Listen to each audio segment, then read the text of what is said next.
ध्यान मूलम गुरुरमूर्ति पूजा मूलम गुरुपदम मंत्र मूलम गुरुरवाक्यं मोक्ष मूलम गुरु कृपा।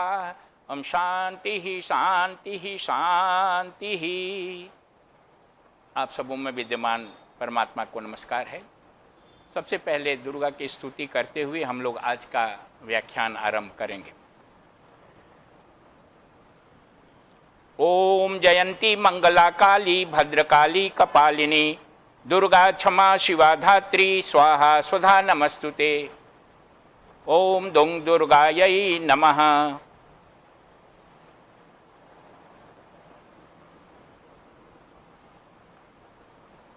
ये स्तुति का एक छोटा सा अंश है।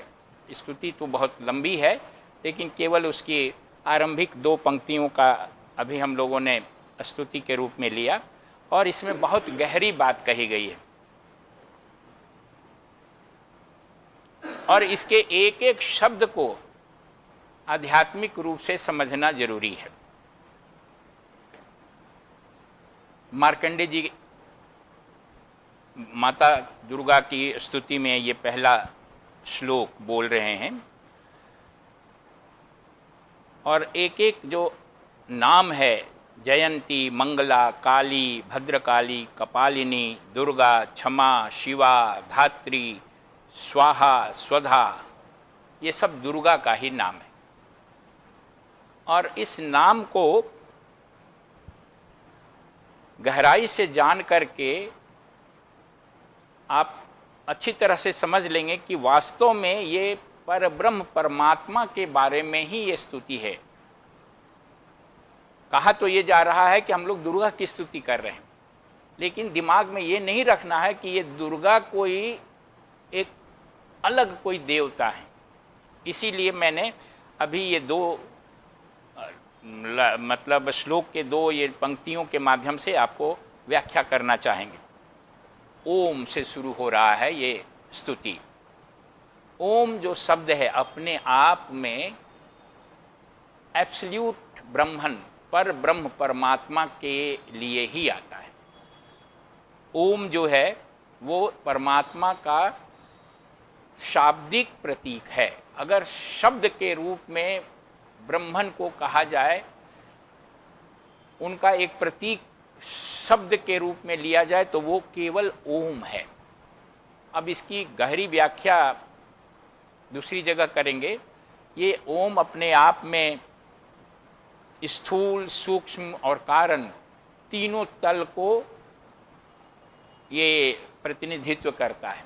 ओम शब्द जो बना है अ उ म और अर्ध मात्रा, इनके मेल से ये एक बहुत ही सूत्र रूप में एक ध्वनि उत्पन्न हुई है ओम की। अ जो है वो स्थूल जगत का प्रतीक है, वो सूक्ष्म जगत का परिचायक है और म कारण तल का प्रतीक है और अर्धमात्रा इन तीनों तल से परे की अवस्था का परिचायक है। ट्रांसेंडेंटल से परमात्मा जो है वो स्थूल सूक्ष्म और कारण तल सब ईश्वर में समाहित है और वो ईश्वर इन तीनों तल से भी परे है। ये एक इसकी व्याख्या है। चेतना की तीन अवस्थाएं होती हैं, जागृत स्वप्न और सुषुप्ति। व्यक्ति या कोई भी जीव इन्हीं तीन चेतना में रह सकता है। जागृत तल का प्रतीक है, वो स्वप्न चेतना का परिचायक है और म सुषुप्ति चेतना का प्रतीक है। और जो अर्धमात्रा है, चंद्र बिंदु है, वो इन तीनों तलों से परे का परिचय देता है। यानी परमात्मा जो है वो जागृत स्वप्न सुषुप्ति तो है ही, इससे परे भी है। इसी में इसको बांध के नहीं रखा जा सकता है। इसलिए इस स्तुति का आरंभ ओम से हुआ, जबकि ये दुर्गा की स्तुति है। जयंती जो सबसे पहला जो शब्द है उसको जयंती शब्द का अर्थ है सबसे उत्कृष्ट एवं विजयशालिनी। सबसे उत्कृष्ट, बेस्ट ऑफ द बेस्ट, और विजयशालिनी, विजय प्रदान करने वाली या विजय का प्रतीक। तो ये जो देवी हैं उनको जयंती भी कहा जाता है। वास्तव में जयंती सबसे उत्कृष्ट कौन है? सबसे उत्कृष्ट परमात्मा है। तो ये जयंती शब्द दुर्गा के लिए आया है, लेकिन वास्तव में उस परमात्मा का द्योतक है। मंगला, जो अपने भक्तों को जन्म मरण आदि संसार बंधन से दूर करती हैं, उस मोक्षदायिनी देवी का नाम मंगला है। जन्म मरण के बंधन से वो दूर करती हैं, मंगल करने वाली हैं। मंगल सबसे बड़ा क्या है कि व्यक्ति आवागमन के चक्र से मुक्त हो, और ये देवी आवागमन के चक्र से मुक्त करने वाली हैं, इसलिए उन्हें मंगला नाम से बताया गया। काली, जो प्रलय काल में संपूर्ण सृष्टि को अपना ग्रास बना लेती हैं। काली कौन? जो प्रलय काल में सारी सृष्टि को खा जाती। काल से काली, काल का मतलब होता है मृत्यु, जो सबको ग्रसित कर ले। तो प्रलय काल में यानी सृष्टि का संहार करने वाली कौन है? परमात्मा है। आपको पता होना चाहिए कि जो परब्रह्म परमेश्वर है वो सृष्टि का, उसको इंग्लिश में गॉड कहते हैं, GOD। जी का मतलब होता है जनरेटर, उत्पत्ति करता, रचना करने वाला, ब्रह्मा। ओ का मतलब ऑपरेटर, जो सृष्टि में क्रियाशीलता बनाए रखे, सृष्टि को बनाए रखे, विष्णु भगवान, पालन करने वाला। और आर्क, डी का मतलब होता है डिस्ट्रॉयर, यानी नाश करने वाला, भगवान शिव। ये जो उत्पत्ति करता है, पालन करता है और नाश करता है, वही गॉड है। और इसको तीनों को हम लोगों ने, इस गॉड को ब्रह्मा, विष्णु और महेश के रूप में जानते हैं। तो यहाँ यही कहा गया है, ये जो देवी हैं वो प्रलय काल में सारी सृष्टि को अपना ग्रास बना लेती हैं, प्रलय कर लेती हैं, यानी यही महेश यही हैं। और महेश और परमात्मा एक ही है, दुर्गा और परमात्मा एक ही है। भद्रकाली, भद्रकाली जो अपने भक्तों को देने के लिए भद्र, सुख और मंगल को स्वीकार करती हैं, जो अपने भक्तों को सुख देती हैं। जो कुछ भी हमें प्राप्त होता है, देने वाले कुछ भी जो हमें प्राप्त होता है वो ईश्वर से प्राप्त होता है।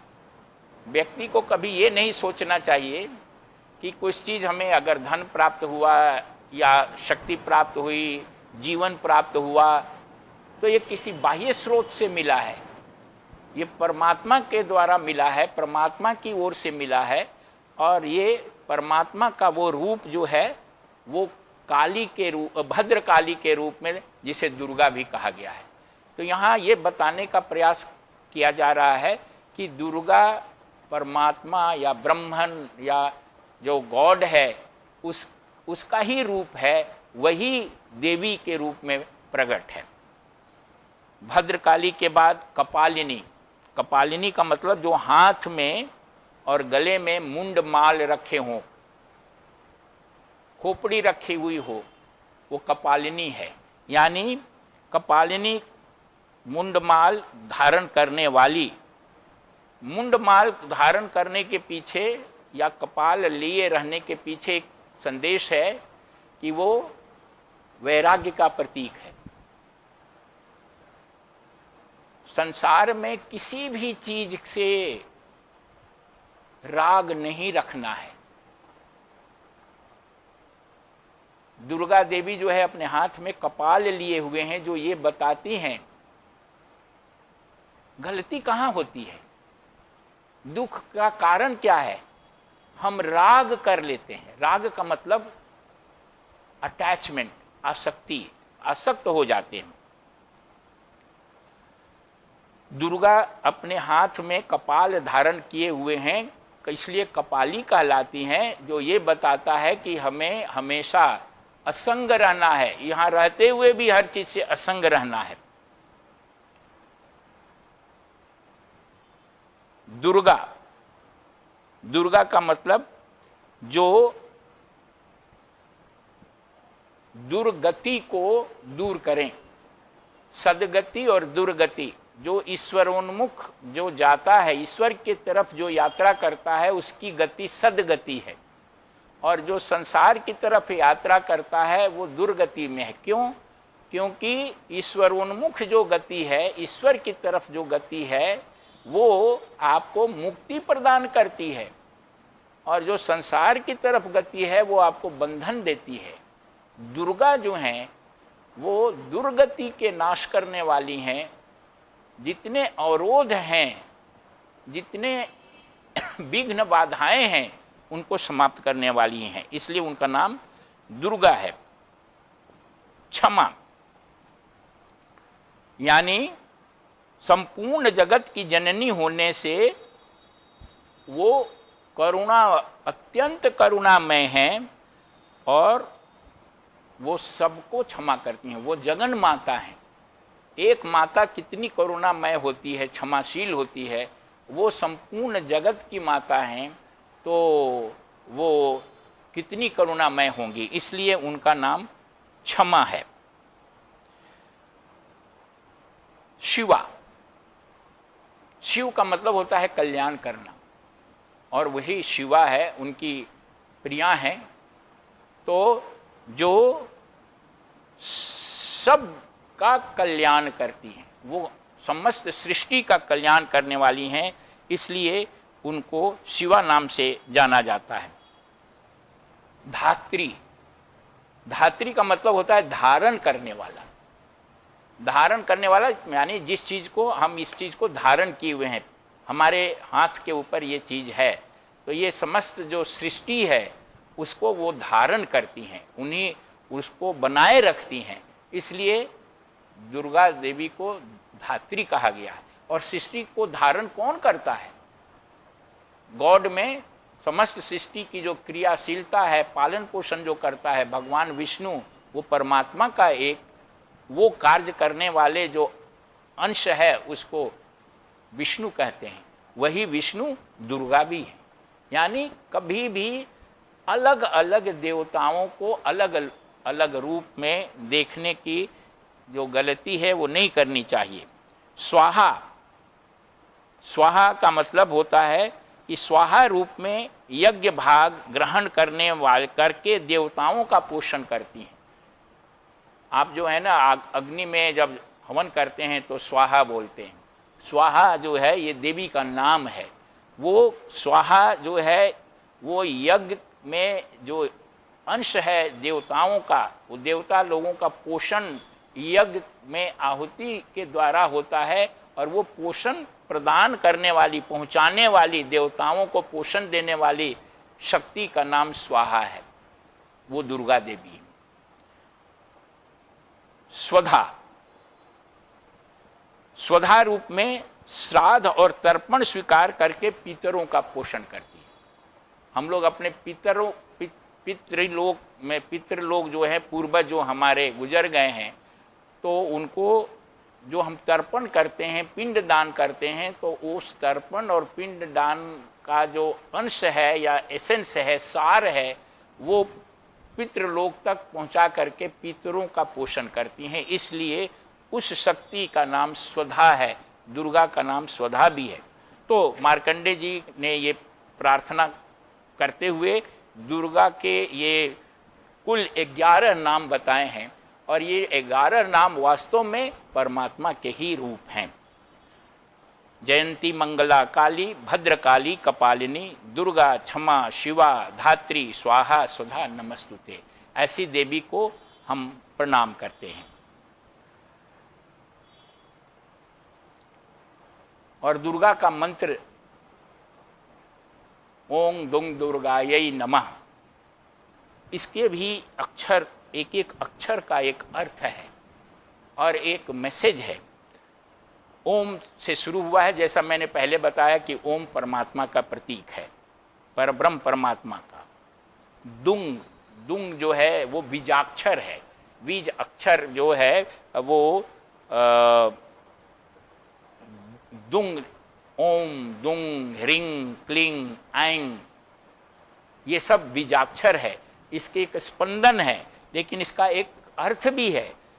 दूम बीजाक्षर जो है उसका अर्थ है अंधकार या आसुरी शक्ति को समाप्त करने वाला।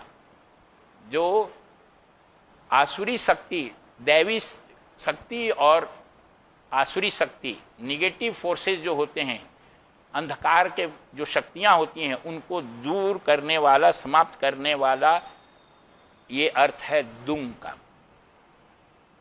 दुर, दुर का मतलब सभी बाधाओं को दूर करने वाला। दुंग दुर, गा, यानी गा का अर्थ है गति, गति, सद्गति, मुक्ति। यही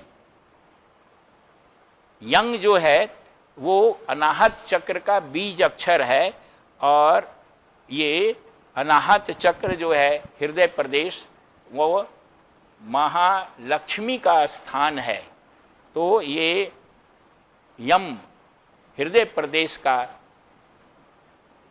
बीजाक्षर है और महालक्ष्मी का प्रतीक है।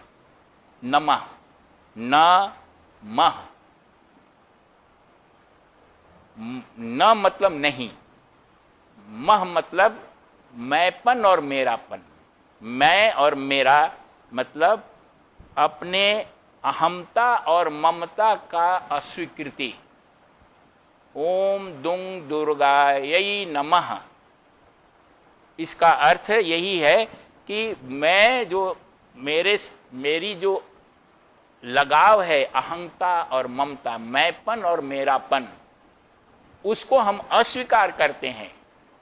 मतलब हम अहंता और ममता को त्याग रहे हैं, छोड़ रहे हैं। ये पूरा इस मंत्र का निहितार्थ है।